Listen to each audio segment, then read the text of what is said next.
तो नमस्कार दोस्तों, कैसे हो आप लोग। बीए पार्ट फर्स्ट यानी बीए फर्स्ट ईयर वालों की हम क्लास शुरुआत कर रहे थे और इसके अंदर हमने 3 जो है अध्याय आप कहो तो पढ़ लिए। 3 जो महत्वपूर्ण पॉलिटिकल थिंकर्स हैं उनको हमने पढ़ लिए थे। तो आज हम चौथा अध्याय पढ़ने वाले हैं राजा राम मोहन राय के बारे में। ठीक है, एक प्रश्न इनसे बनता है, हर जो पॉलिटिकल थिंकर उनसे एक प्रश्न तो ज़रूर बनेगा और इनसे भी एक प्रश्न आप के बन सकता है, या तो वह अति लघुचात्मक बनेगा या फिर लघुचात्मक बनेगा। ठीक है, और निम्नात्मक भी बन सकता है। तो तीनों में से कोई भी टाइप का प्रश्न आपके बन सकता है राजा राम मोहन राय से रिलेटेड। चलिए शुरुआत करते हैं। ठीक है, तो देखिए प्रश्न, ये तो निम्नात्मक प्रश्न आपके सामने लिखा हुआ है। राजा राम मोहन राय के चिंतन में आधुनिकता के तत्वों का परीक्षण कीजिए, या फिर राजा राम मोहन राय के सामाजिक और धार्मिक चिंतन का विवेचन कीजिए। तो इस प्रकार के प्रश्न आपसे पूछे जा सकते हैं निम्नात्मक में, यानी आपको बड़ी विस्तार से आपको व्याख्या करने को पूछा जा सकता है। और अगर अति लघुतरात्मक या लघुतरात्मक प्रश्न आपसे पूछ ले तो वो अति लघुतरात्मक में आपसे इस प्रकार पूछेगा, राजा राम मोहन राय के सामाजिक विचार बताइए, धार्मिक विचार बताइए, और राजा राम मोहन राय के स्त्रियों के प्रति विचार बताइए, और धर्म के प्रति विचार बताइए। तो इस प्रकार के जो प्रश्न है वो लघुतरात्मक में पूछे जाते हैं। और अति लघुतरात्मक में कैसे प्रश्न पूछेंगे वो हम अभी चर्चा करने वाले हैं। ये थ्योरी है, आप चाहे तो इनको पढ़ लेना। ठीक है, और वैसे इस थ्योरी के ही प्रश्न हम डायरेक्ट कवर कर रहे हैं। तो चलिए हम डायरेक्ट प्रश्नों की तरफ मूव करते हैं। आप अगर ये PDF डाउनलोड करेंगे जब, तो आपको ये थ्योरी साथ में मिलेगी। ठीक, तो चलिए पहला प्रश्न देखते हैं। अति लघुतरात्मक प्रश्न पहले देखते हैं। राजा राम मोहन राय द्वारा सुझाए गए किन्हीं 2 न्यायिक सुधारों के नाम लिखनी है। जो राजा राम मोहन राय ने 2 न्यायिक सुधार है उनके आपको नाम बताने की कौन कौन से सुधार उन्होंने सुझाए हैं। तो पहला सुझाव उनका है कि न्यायालय में जूरी प्रणाली शुरू की जाए। जूरी प्रणाली शुरू करने का मतलब है कि उनके अंदर, न्यायालय के अंदर जो जज है वो एक के ज़्यादा हो जाए, एक ही जज किसी चीज़ का फैसला ना करो। ठीक है, जूरी प्रणाली। फिर न्यायिक अधिकारियों व जनता के बीच संवाद की भाषा हो, एक भाषा होनी चाहिए संवाद की। तो न्यायिक अधिकारी है और जनता के बीच में संवाद की कोई एक भाषा होनी चाहिए। ये 2 प्रकार के सुझाव है राजा राम मोहन राय के। फिर अगला प्रश्न देखिए, राजा राम मोहन राय द्वारा प्रकाशित समाचार पत्र। ये इंपॉर्टेंट प्रश्न है दोस्तों, प्रश्न पूछा जाता है कई बार आपकी परीक्षाओं के अंदर, और ये घुमा फिरा के प्रश्न रिपीट भी बार बार होता है यही प्रश्न।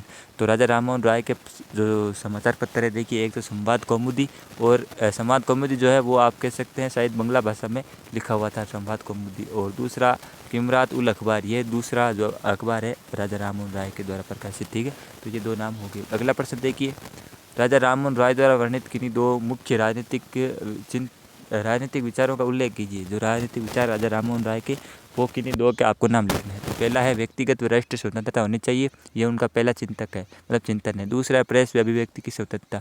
प्रेस का मतलब मीडिया को स्वतंत्र होना चाहिए, और जो अभिव्यक्ति मतलब बोलने की आज़ादी प्रदान की जानी चाहिए नागरिकों को। तो ये 2 प्रकार के उनके चिंतन हैं, 2 प्रकार के उनके विचार है। ठीक है ना।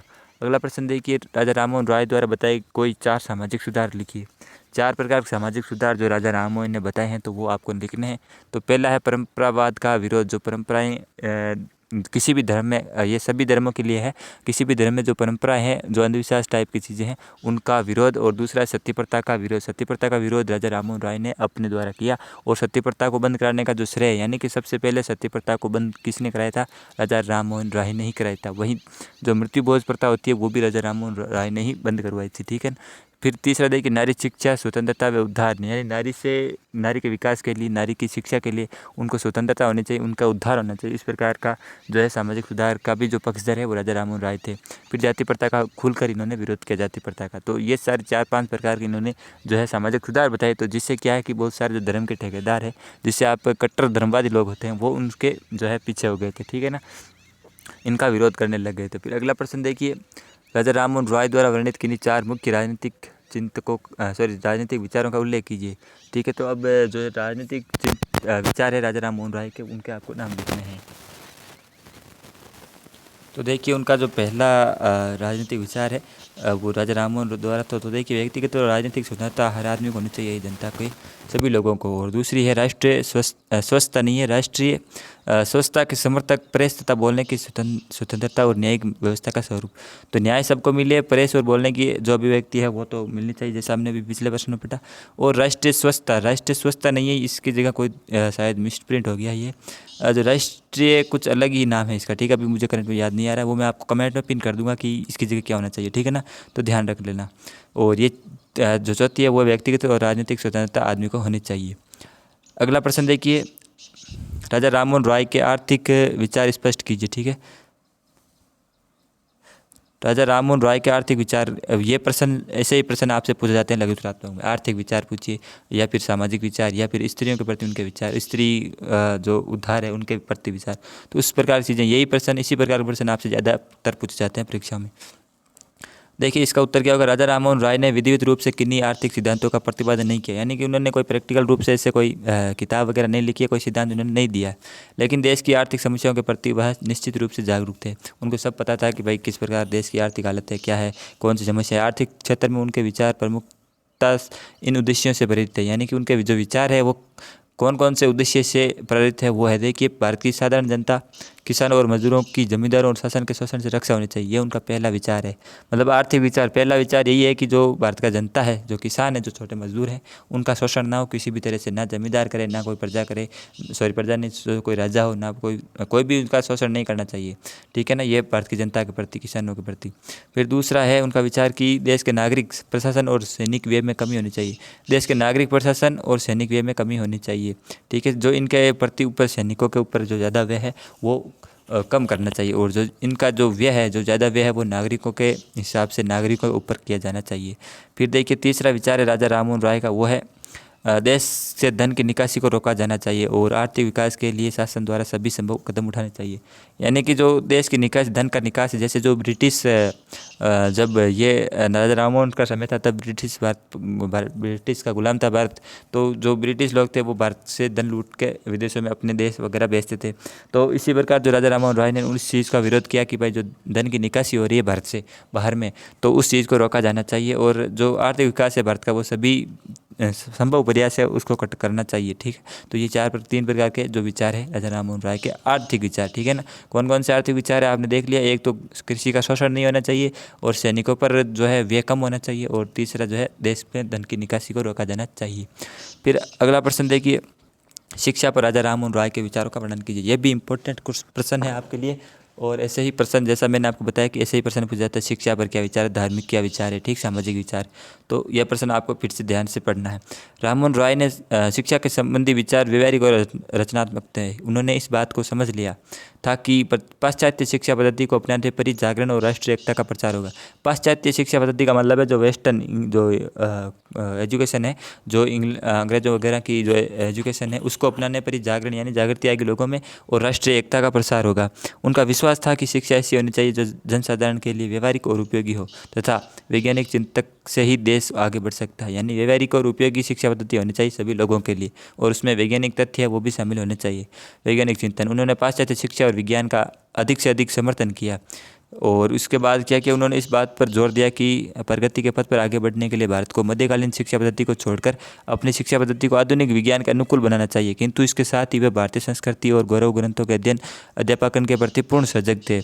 मतलब जो राजा राममोहन राय है उनके शिक्षा के प्रति विचार यही थे कि उन्होंने कहा कि भाई जो वेस्टर्न जो एजुकेशन है उसको हमें अपनाना चाहिए, और उसके साथ ही जो अपने धार्मिक ग्रंथ है भारत के, धार्मिक शिक्षा है उसको भी उन्होंने अनिवार्य माना है। जैसे वेद और उपनिषद को उन्होंने अध्ययन करने के लिए मतलब एक वेदांत कॉलेज की स्थापना की थी राजा राममोहन राय ने, तो इनको भी अनिवार्य माना। यानी कि उन्होंने कहा कि भाई हमें धार्मिक शिक्षा भी देनी चाहिए, और साथ में जो है वेस्टर्न जो एजुकेशन है वो भी हमें देनी चाहिए, उसके अंदर वैज्ञानिक तथ्य शामिल होने चाहिए, वैज्ञानिक से भरपूर वो एजुकेशन हमारी होनी चाहिए।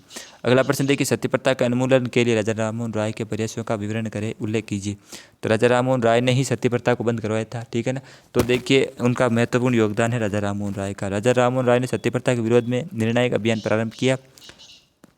राय की मान्यता थी कि सती प्रथा का कोई धर्म संभव या शास्त्रीय आधार नहीं थे, धर्म संभव या शास्त्रीय आधार नहीं था। यानी सती प्रथा तो है किसी धर्म पर नहीं थी, वो केवल एक आडंबर था। ठीक है ना, ये हिंदू समाज में व्याप्त हो गई एक सामाजिक विकृति मात्र थी, यानी केवल एक बुराई हो गई थी ये जो हिंदू धर्म में मौजूद थी। सरकार द्वारा सती प्रथा को समाप्त करने के लिए कानून बनाए जाने की मांग की, तथा इसके समर्थन में परंपरावादी जो हिंदू थे हिंदुओं के विरोध के बावजूद आंदोलन संगठित किया। यानी यही तो पहले एकमात्र आदमी थे जिन्होंने सती प्रथा के विरोध में जो है आंदोलन को मजबूत किया, संगठित किया। उन्होंने उनके प्रयत्नों के परिणाम स्वरूप सरकार ने सती प्रथा के लिए कानून बनाया, सती प्रथा को बंद कर दिया। ठीक है ना, कानून बनाकर सरकार ने इन्हीं के कहने पर जो कानून बनाया था। एक समाज सुधारक के रूप में राजा राममोहन राय का मूल्यांकन कीजिए। तो समाज सुधारने के अंदर तत्कालीन जो स्थितियाँ थी उनमें राजा राममोहन राय का बड़ा महत्वपूर्ण योगदान है। तो उन्होंने क्या किया जाए, एक तो हमें सती प्रथा के बारे में पता चला कि सती प्रथा को उन्होंने बंद करवाया। ठीक है, सती प्रथा के साथ एक डाकन प्रथा होती है। राजस्थान में जो लोग रहते हैं वो उनको पता है डाकन प्रथा।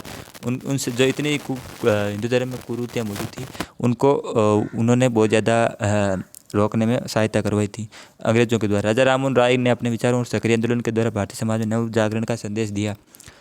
उन्होंने ये महसूस किया कि भारतीय समाज की उन्नति तभी संभव है जब समाज में व्याप्त कुरीतियाँ, अन्यायपूर्ण परंपरा और आदिवासी जनता से मुक्ति दिलाई जाए। यानी अंधविश्वास और कुरीतियाँ उन सबको हटाया जाना चाहिए। यही राजा राममोहन राय की मुख्य विचारधारा थी। किसी भी तरह से हिंदू धर्म में ये सब चीज़ें मौजूद नहीं होनी चाहिए। राय ने भारतीयों में परंपरागत रूप से आत्मगौरव को पुनः जागृत करने तथा आधुनिक पश्चिमी विचारों को अपनाने पर समान रूप से बल दिया। यानी उन्होंने कहा कि जो हमारे पहली जो इन हिंदू धर्म में जो पहले पर शुरुआत में चीज़ें थी उनको अपनाना, और जो साथ में अभी वेस्टर्न चीज़ें हैं उनको भी अपनाने पर उन्होंने बराबर जोर दिया। फिर देखिए उन्होंने प्रयत्न किया कि अपने प्राचीन दर्शन ग्रंथों और उत्कृष्ट संस्कृति के ज्ञान द्वारा जहाँ भारतीय मातृभाषा संचार हो वहीं से आधुनिक मूल्यों का अपने जीवन में समावेश कर अन्य देशों में रहने वाली जनता के समान स्तर पर आ सके। यानी वही बात है, इन्होंने कहा कि भाई हमें पुरानी संस्कृति को अपनाना है, भारतीय पुरानी संस्कृति सबसे प्राचीन संस्कृति प्लस हमें वेस्टर्न जो कल्चर है उसको भी साथ में अपनाना पड़ेगा, तभी हम दूसरी जनता है दूसरे देशों में रहने वाली जनता उसके समान स्तर पर आ सकते हैं।